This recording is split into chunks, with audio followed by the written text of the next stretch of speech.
Good morning to one and all.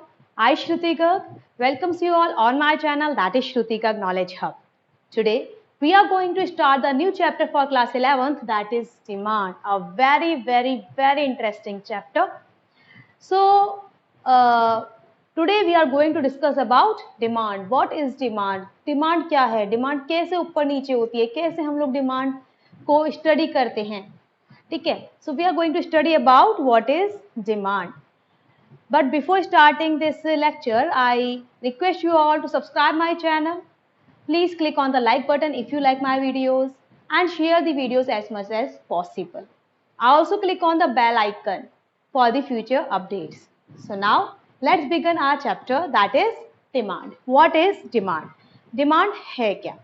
Demand क्या है? मतलब demand basically why the people demand anything? क्यों demand करते हैं? Because demand have the capacity to satisfy your wants. Demand हम क्यों करते हैं? किसी भी चीज की डिमांड हम इसलिए करते हैं because that particular thing satisfy my wants. For example, I want a new sari. Why I want a new sari? Why I demanded a sari? Because I want a sari. मुझे साड़ी चाहिए, ये मेरी डिजायर है, मेरी विश है, मेरे को सेटिस्फाई करेगी नई साड़ी से, इसलिए मैं साड़ी की डिमांड कर रही हूँ. किसी पर्सन को कार चाहिए, किसी को डायमंड चाहिए, किसी को कुछ चाहिए, किसी को कुछ चाहिए. Means every person is demanding over the earth. Any person over the earth is not which is not demanding anything. कोई ऐसा पर्सन नहीं है जो कुछ भी चीज डिमांड नहीं करता. Even the poorest person want to eat the food 2 times. कोई एक पुअर पर्सन है, वो हमेशा ही चाहेगा कि कम से कम 2 वक्त का खाना तो उसे मिल ही जाए. So demand is why people demanded? Because it has a capacity to satisfy our wants. Because why the people demanded? Because it has a capacity to satisfy the wants. To satisfy the wants या फिर to satisfy our needs. So ये हो गया why people demanded, है ना. अगर मैं एक सिनोनिम की फॉर्म में देखूं तो डिमांड के बहुत सारे सिनोनिम है. Dzire, we can also say it's want और डिमांड. यानी कि अगर हमारे पास 3 वर्ड आते हैं, है डिजायर, क्लियर, एक होता है डिजायर, एक होता है वांट, एक होता है डिमांड. एंड हम लोग कहते हैं कि what is desire, what is want, what is demand. तो हम कहेंगे सिनोनिम है भाई, कोई भी चीज है उसकी डिजायर है, वांट है, नहीं. बट इन इकोनॉमिक्स हम इन तीनों वर्ड को अलग अलग कंसिडर करते हैं. डिजायर मीन्स किसी की कोई भी इच्छा हो सकती है. Simple, it is a desire. भले ही उसके पास उसको खरीदने की कैपेसिटी है या नहीं है, बट वो डिजायर कर सकता है. लाइक फॉर एग्जाम्पल, एक पुअर पीपल है, poor people want to purchase a necklace और अ डायमंड. सो भाई, और उसके पॉकेट में सिर्फ 100 रुपीज है, he had only rupees 100 and with this rupees 100 he want to purchase a diamond और he want to purchase a car. तो obviously it's a desire. हम किसी को डिजायर करने से, इच्छा करने से नहीं रोक सकते ना. So it's only a desire but he can not purchase. Now for example, इसी पुअर पर्सन की एक लॉटरी लग गई और उस लॉटरी में इसको बहुत सारा अमाउंट मिल गया, rupees 1 lakh he got. Now he can purchase a necklace. जो उसे नेकलेस खरीदना है वो खरीद सकता है, छोटा खरीद सकता है, डायमंड ये तो नहीं कहता बड़ा ही खरीदना है, ठीक है. और मतलब अगर उसकी और ज्यादा अमाउंट की लॉटरी लग गई तो उसकी और भी डिजायर पूरी हो सकती है. Now the desire converted into the want, क्योंकि उसके पास अब उतना पैसा है कि वो अपनी डिजायर को पूरा कर सकता है. Now what is demand then? Demand आपके 2 फैक्टर पे डिपेंड करती है. First factor is price. First factor is price. अगर किसी भी चीज के प्राइस ज्यादा हो जाएंगे तो हम नॉर्मली उसकी डिमांड क्या कर देते हैं? कम कर देते हैं. और अगर किसी प्रोडक्ट के प्राइस कम होते हैं तो उसकी डिमांड क्या हो जाती है? ज्यादा हो जाती है. So it's very simple concept कि डिमांड प्राइस पर तो डिपेंड करती है 100%. Without price we can not calculate demand, क्योंकि प्राइस बहुत इंपॉर्टेंट फैक्टर है डिमांड के लिए. If the price rises, demand declines, and if the price declines, demand क्या हो जाती है? बढ़ जाती है. कोई भी चीज है, हमारे अगर प्रोडक्ट के प्राइस बढ़ जाते हैं तो हम सोचते हैं भाई थोड़ा कम ले लेते हैं जितनी जरूरत है उतना ले लेते हैं, clear. So if the price rises demand decline, if the price decline demand increases, यानी कि कैसा रिलेशनशिप होता है, इनवर्स, एक के बढ़ने से दूसरा घटता है, एक के घटने से दूसरा बढ़ता है। सेकंड जो फैक्टर इस पर डिपेंड करता है वो है इसका टाइम, यानी कि किस वक्त उसकी टाइम की इंपॉर्टेंस बहुत होती है डिमांड करते, कि उस वक्त विद रेफरेंस टू टाइम, कि उस वक्त आपको उस चीज की डिमांड है या नहीं है। Like for example, if you want to purchase a woollen clothes, तो वुलन क्लोथ्स की डिमांड गर्मियों में होगी या सर्दियों में होगी, सर्दियों में होगी। तो भले ही सर्दियों के टाइम पर वुलन क्लोथ्स के रेट ज्यादा होते हैं, लेकिन फिर भी हम उसे वुलन क्लोथ्स को सर्दियों में खरीदना पसंद करते हैं, क्योंकि उसकी जो नीड है वो सर्दियों में ही है, गर्मियों में तो है नहीं। तो ये डिपेंड करता है कि प्रोडक्ट के प्राइस क्या है और उसके टाइम, मतलब उस वक्त टाइम हो सकता है, एक दिन का टाइम हो या 2 दिन का टाइम हो या महीना या साल या कोई सीजन निकल सकता है। अभी आपके घर में for example baby girl take a bond, तो आज की तारीख में आप उसके लिए शादी की सारी शॉपिंग तो करके नहीं रख लेते, आप क्या करते हो, उसके वेट करते हो। भाई आज अगर प्राइस कम है तो इसका मतलब ये कोई शादी के लिए शॉपिंग आज ही करके रख लोगे, भाई आज ही साड़ी खरीद लो, आज ही गहने खरीद लो, आज ही बुकिंग कर दो, बाकी सारी नहीं कर सकते, बिकॉज टाइम मैटर्स। 25 साल बाद, 30 साल बाद किसने क्या होगा, कैसे होगा, ये उसके अकॉर्डिंग डिसाइड होगा, आज तुम सारी परचेजिंग नहीं कर सकते। तो इसीलिए price and time both matters, और उसी के अकॉर्डिंग क्या होती है, डिमांड होती है। So what is the definition of demand in concluding form? Definition of demand means other things remaining constant, with the change in price quantity demanded increases, and with the decrease in price quantity demanded rises. जो हमारे पास निकल आती है, other things remaining constant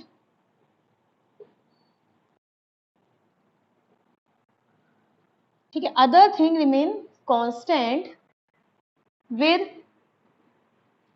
increase in price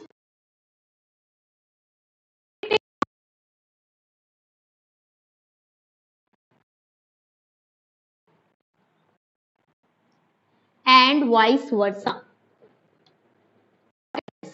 other thing remaining constant, मतलब अगर हम price की वो डिमांड की डेफिनेशन कंसिडर करें, तो डिमांड की डेफिनेशन में ये 4 वर्ड बहुत इंपॉर्टेंट, अगर ये 4 वर्ड लिखकर नहीं आए तो आपको पूरे नंबर नहीं मिलेंगे। अदर थिंग्स रिमेनिंग कांस्टेंट, यानी कि जो डिमांड को इफेक्ट करने वाले अदर फैक्टर्स हैं वो कांस्टेंट रहने चाहिए, उसमें तो कोई चेंज नहीं आया, लेकिन उस प्रोडक्ट के खुद के प्राइस अगर इंक्रीज हो जाते हैं तो उसकी क्वांटिटी डिमांडेड डिक्रीज हो जाती है। एंड वाइस वर्सा मीन्स इसका जस्ट अपोजिट, यानी कि विद डिक्रीज इन प्राइस, अगर प्राइस डिक्रीज हो जाते हैं तो क्वांटिटी डिमांडेड क्या हो जाएगी, इंक्रीज हो जाएगी, quantity demanded will increase. So this is the point कि what is demand, other thing remaining constant, with increase in demand quantity demanded decreases, and with decrease in price quantity demanded increases. This is called as demand. Clear? Now we are going to look upon what are the factors जो अभी हमने बात करी ना कि other thing remaining constant, ये कौन से हैं, ये other डिमांड को इफेक्ट करते हैं।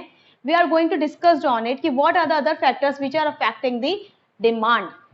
But before understanding it कि what are the factors affecting the demand, एक और definition है डिमांड को हम और कैसे एक्सप्रेस कर सकते हैं। Actually what demand is a quantity of a commodity that a consumer is willing and able to buy at each possible price during a given period of time. यानी demand क्या है, इसकी डेफिनेशन और में क्या है कि demand is a quantity of a commodity, demand is a quantity of a commodity which a consumer is willing and able to buy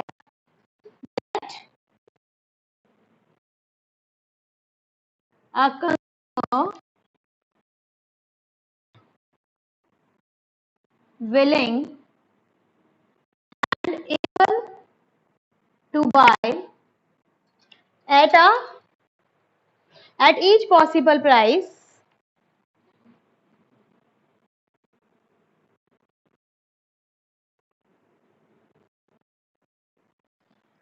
during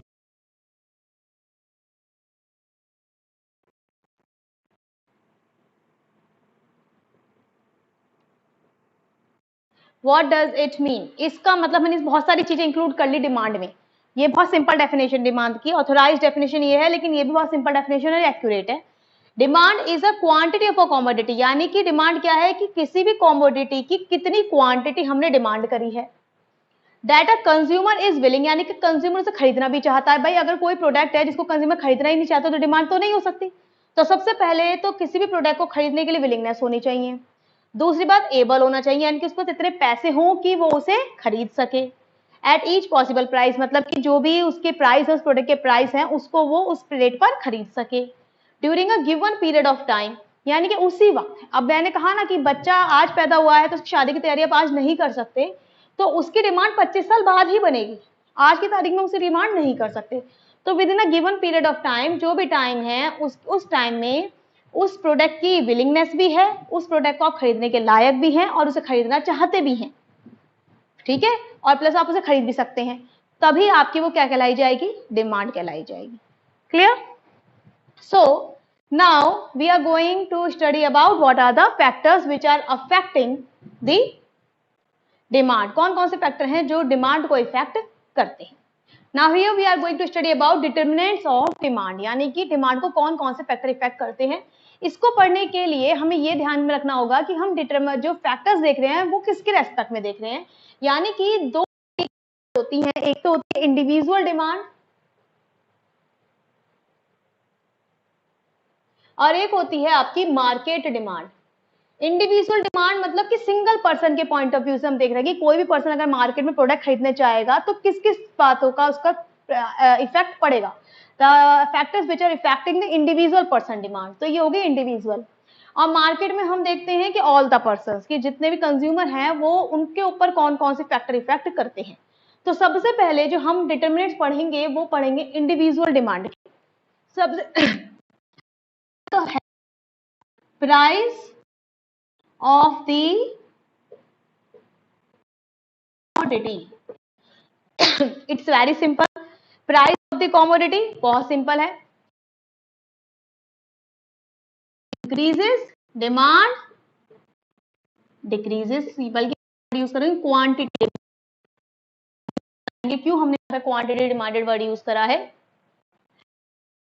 कम होते हैं क्वांटिटी डिमांड, बहुत सिंपल कॉन्सेप्ट है जो अभी हम पढ़ के आए। सेकेंड फैक्टर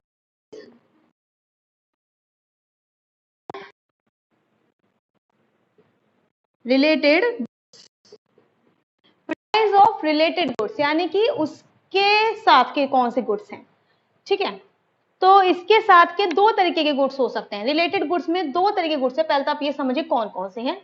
एक तो होते हैं सब्स्टिट्यूट गुड्स और एक होते हैं complementary goods.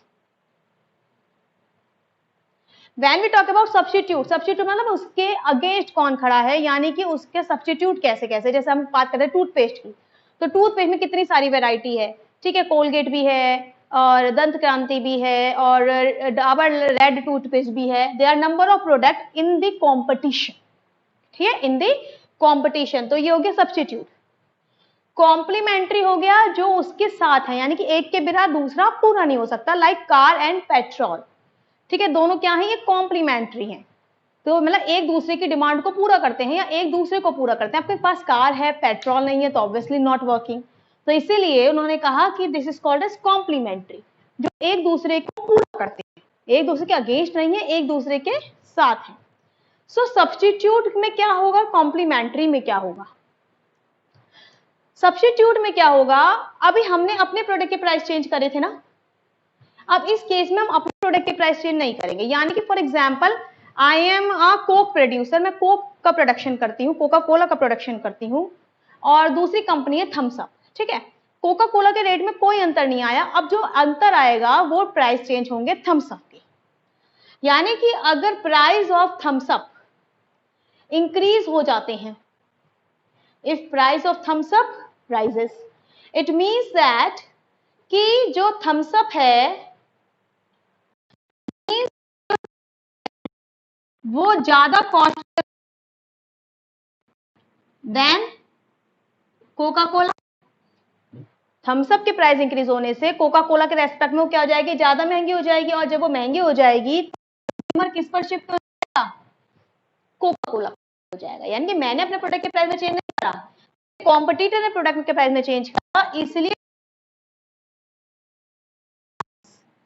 Price of Thums Up increases, demand of Coca Cola increases. और जस्ट अपोजिट कि अगर डिक्लाइन होता है केस में डिमांड कोका कोला की डिक्लाइन हो जाएगी, क्योंकि अगर प्राइस थम्स अप के गिर गए तो कोका कोला के कस्टमर किस पे शिफ्ट हो जाएंगे, थम्स अप पे। यानी कि हम प्राइस चेंज देख रहे हैं कॉम्पिटिटर का और डिमांड पर असर देख रहे हैं अपनी के, कि हमारे प्रोडक्ट की डिमांड पर क्या चेंज आएगा अगर हमारे कॉम्पिटिटर के प्राइस के प्रोडक्ट के प्राइस में चेंज आता है तब। ठीक है, so if the price of Thums Up rises, demand of Coca Cola also rises. तो यानी कि जहां यहां ऐसा रिलेशनशिप था इनवर्स, यानी कि नेगेटिव, एक के बढ़ने पे दूसरा घट रहा था, और यहाँ पे कैसा रिलेशनशिप है, पॉजिटिव। क्लियर, ये रही बात सब्स्टिट्यूट की। कॉम्प्लीमेंट्री कार एंड पेट्रोल की, हमने प्रॉपर है और हम पेट्रोल प्राइस इंक्रीज कर रहे हैं। प्राइस ऑफ पेट्रोल इंक्रीजेस का मतलब क्या है कि लोग व्हीकल्स की डिमांड क्या कर देंगे, कम कर देंगे, क्योंकि उनको लगेगा कि भाई चलो कार में तो एक बार का इन्वेस्टमेंट एक साथ करके हमने कर लिया, लेकिन पेट्रोल इतना महंगा हो रहा है कि हम कहीं ले जाने से बचेंगे, इजीली हम उसको कैरी नहीं कर पाएंगे, उसका खर्चा नहीं उठा पाएंगे, उसकी मेंटेनेंस का खर्चा नहीं उठा पाएंगे। इस वजह इसका असर किस पे आएगा, डिमांड कम हो जाएगी। और again it's price of petrol कम हो जाते हैं तो डिमांड है राइज हो जाएगी। इससे कैसा रिलेशनशिप है, ठीक। Now our next is income of the consumer.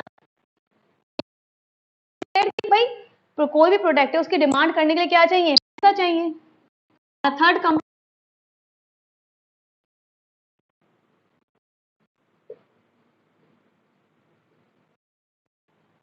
income of the consumer. Now when we talking about income of the consumer, it's quite obvious कि if the income of the consumer rises, if the income rises, demand कैसी होगी, rise करेंगे। हम point है, बहुत simple point है कि अगर इनकम इंक्रीज होती है तो डिमांड आपकी ऑटोमेटिकली इंक्रीज हो जाएगी, इसमें कुछ सोचने की बात ही नहीं है। और अगर हो जाएगी तो हो जाएगी डिक्रीज हो जाएगी, यानी कि पॉजिटिव रिलेशनशिप है। कैसा रिलेशनशिप है, positive relationship. It's quite easy. लेकिन लेकिन लेकिन यहां पर जो इफेक्ट पड़ेगा वो पड़ेगा कि आप किस तरीके का प्रोडक्ट खरीद रहे हैं। एक होता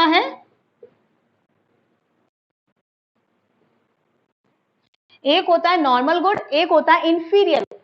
नॉर्मल गुड वो होता है जो कोई भी मतलब एक आम व्यक्ति, एक रिचर पर्सन कोई भी कंज्यूम कर सकता है, जैसे कि good quality of grains. Clear. Inferior होता है जिसकी क्वालिटी खराब होती है। क्वालिटी क्या होती है, है उसको हर एक कोई पसंद नहीं करता। जैसे कि गेहूं की भी बहुत सारी क्वालिटी आती है, बहुत कम खराब भी आता है, चावल की बहुत खराब क्वालिटी भी आती है, वेजिटेबल्स भी इंफीरियर होती है हमारे पास बहुत सारी। ठीक है, तो नॉर्मल कोई भी खरीद सकता है। तो अगर इन केस नॉर्मल के केस में देखें तो ये बिल्कुल सही है कि अगर इनकम इंक्रीज होगी तो डिमांड इंक्रीज कर देगा, इनकम डिक्रीज होगी तो डिक्रीज कर देगा नॉर्मल गुड्स की। ठीक है, गुड क्वालिटी ऑफ ग्रेन्स में अगर यूज कर रही हूँ, लेकिन अगर इंफीरियर क्वालिटी यूज कर रही हूँ और यहां पर अगर मेरी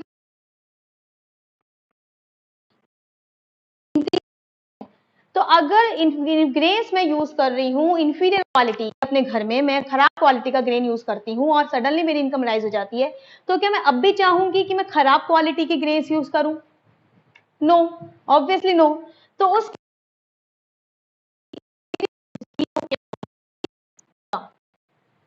और वाइस वर्सा इनकम तो मेरी मजबूरी है कि मैं नॉर्मल गुड्स खरीद ही नहीं सकती। अगर मेरी इनकम कम हो जाती है तो नॉर्मल गुड्स खरीद ही नहीं सकती हूँ। तो इन दैट केस राइज हो जाए। Clear. So income of the consumer में दो पॉइंट आते हैं, नॉर्मल गुड्स खरीद रहे हैं या फिर आप इंफीरियर गुड्स खरीद रहे हैं। Now our next is taste and preference. Taste and preference क्या कहता है? प्रेफरेंस बहुत सिंपल है। टेस्ट एंड प्रेफरेंस में वो ये कहता है कि भाई आपकी हैबिट्स क्या हैं। Taste and preference, taste and preference में वो डायरेक्टली डिमांड करता है कि बहुत सारी चीजें, जैसे कि अगर मैं कोई प्रोडक्ट बना रही हूँ और जो फैशन होता है वो मेरे अकॉर्डिंग चेंज होता है, जो मैंने प्रोडक्ट बनाया है उसी के अकॉर्डिंग चेंज होता है। जैसे कि माना किसी मूवी में शाहिद कपूर एक स्पेशल टाइप का मफलर पहनकर आ जाता है, तो उसी की डिमांड क्या होगी, लोग जेंट्स में बढ़ जाएगी, हमें तो शाहिद कपूर जैसा ही मफलर चाहिए। और मैंने उसके देखा देखी, जैसी मैंने मूवी देखी या रिलीज हुई है उसके बारे में सुना, मुझे देखा कि भाई शाहिद कपूर ने इस टाइप का कोई मफलर पहना है और मैंने मार्केट में उसकी डिमांड होने से पहले प्रोडक्शन कर दी और मार्केट में मफलर निकाल दिए, तो क्या हो जाएगा, डिमांड राइज हो जाएगी। यानी कि अगर फैशन मेरे अकॉर्डिंग चेंज हुआ है, ठीक है,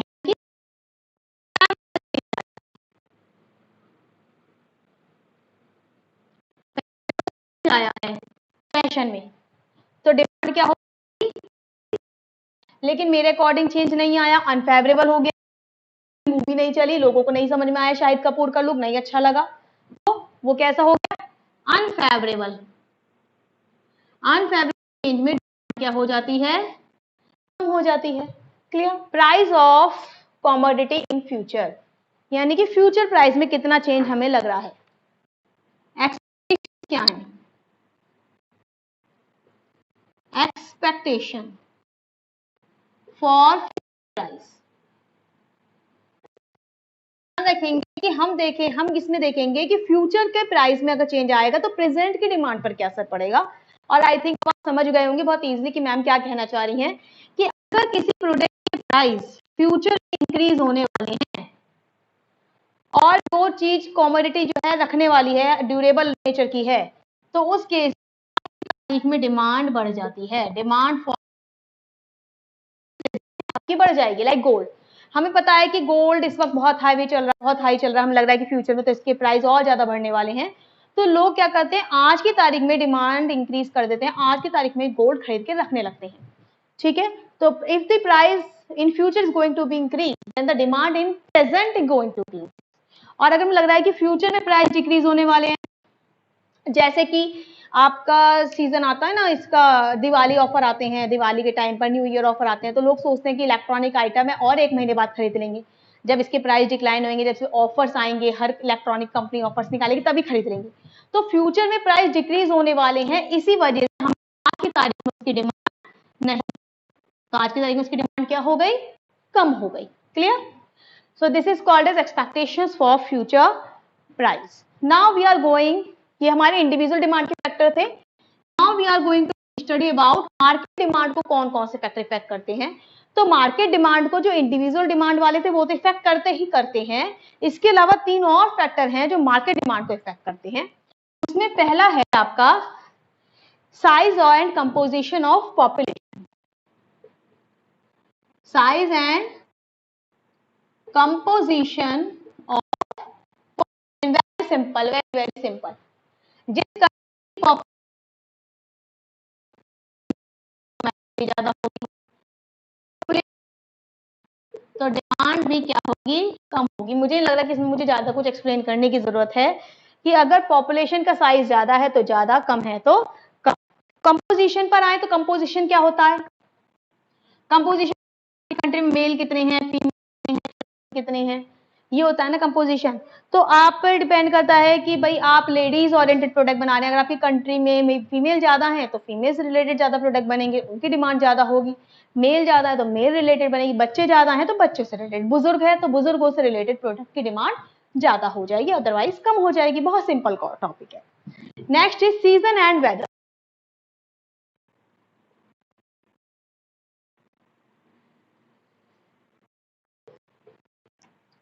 सीजन वेदर, वही वाली बात की, विंटर क्लोथ्स की डिमांड कब होती है, विंटर सीजन में होती है। समर क्लोथ्स की डिमांड कब होती है, समर क्लोथ्स में होती है। इट्स वेरी सिंपल कि मार्केट में इफेक्ट देखें कि अगर अगर आपको वुलन क्लोथ्स चाहिए तो वुलन क्लोथ्स की डिमांड आप कब करते हैं, विंटर में करते हैं। और अगर आपको कपड़े चाहिए मतलब समर सीजन में, आपको समर क्लोथ्स की डिमांड होती है। इट्स आल्सो वेरी सिंपल कि अगर आपका कौन सी सीजन का काम है, अगर आपका वुलन क्लोथ्स का काम है तो आपके प्रोडक्ट की डिमांड विंटर में ज्यादा रहेगी। अगर आपका आइसक्रीम पार्लर है तो आपकी डिमांड किस में ज्यादा रहेगी, गर्मियों में ज्यादा रहेगी। ठीक है, और अगर आपका ऐसा प्रोडक्ट है जो सीजन और वेदर से इफेक्ट ही नहीं करता तो यहाँ आएगा ही नहीं। ठीक है, उसमें फिर और 12 ईयर्स की डिमांड रहती है, सॉरी 12 मंथ्स की डिमांड रहती है। Next is distribution of income, it is very important, मतलब अच्छा टॉपिक है समझने के।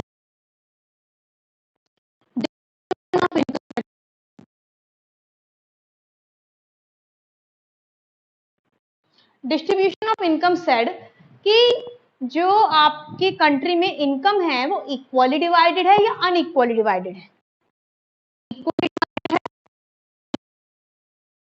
बहुत ज्यादा अंतर नहीं है, रिच पुअर लगभग सेम है। अनइक्वल होती है, कोई बहुत ज्यादा रिच है, कोई बहुत ज्यादा पुअर है। तो अगर आपके इक्वल कंट्री में जो है इक्वल रेशियो है, इक्वल डिस्ट्रीब्यूशन ऑफ इनकम है, तो उस केस में यू आर आस्किंग व्हाई, ऐसा क्यों? ऐसा इसलिए कि उस प्रोडक्ट को सभी लोग खरीद पाएंगे। इसको एग्जांपल के तौर पे खरीद सकते हैं कि for example I am N AC producer, मैंने एसी का प्रोडक्शन किया। अब जो एसी है ऑब्वियसली कौन यूज कर रहा है? मिडिल क्लास, मतलब हायर, वो भी मिडिल क्लास में भी हायर मिडिल क्लास या higher people, richer people use कर रहे हैं, पुअर पीपल तो सेक्शन में आते ही नहीं है। यानी कि अगर आपकी कंट्री में अनइक्वल डिस्ट्रीब्यूशन ऑफ इनकम है तो आपके प्रोडक्ट के लिए एक पूरा स्लॉट बाहर हो जाता है, क्योंकि आपके प्रोडक्ट की रेंज में वो प्रोडक्ट आता ही नहीं है, वो लोग आते ही नहीं है ना। अगर आपने एसी बनाया है तो हायर मिडिल क्लास और रिचर सेक्शन आएगा, लोअर मिडिल क्लास और पुअर सेक्शन नहीं आएगा। तो आपके प्रोडक्ट की डिमांड तो वैसे ही आधी हो गई कि आधी से ज्यादा पॉपुलेशन पॉवर्टी में निकल गई या लोअर मिडिल क्लास में निकल गई। जब पॉपुलेशन ही कम हो गई तो डिमांड तो कम होनी ही होनी है। लेकिन अगर आपने कोई ऐसा आपकी कंट्री में इक्वल डिस्ट्रीब्यूशन ऑफ इनकम होता तो क्या फिर आप उसमें बाइफिकेशन कर पाते? नहीं, आपके प्रोडक्ट को सभी लोग रीच कर सकते थे, सभी लोग खरीद सकते थे। तो उस केस में जो डिमांड होती है वो इंक्रीज हो जाती है। क्लियर? इक्वल में डिमांड इंक्रीज होगी, अनइक्वल में डिक्रीज हो जाएगी।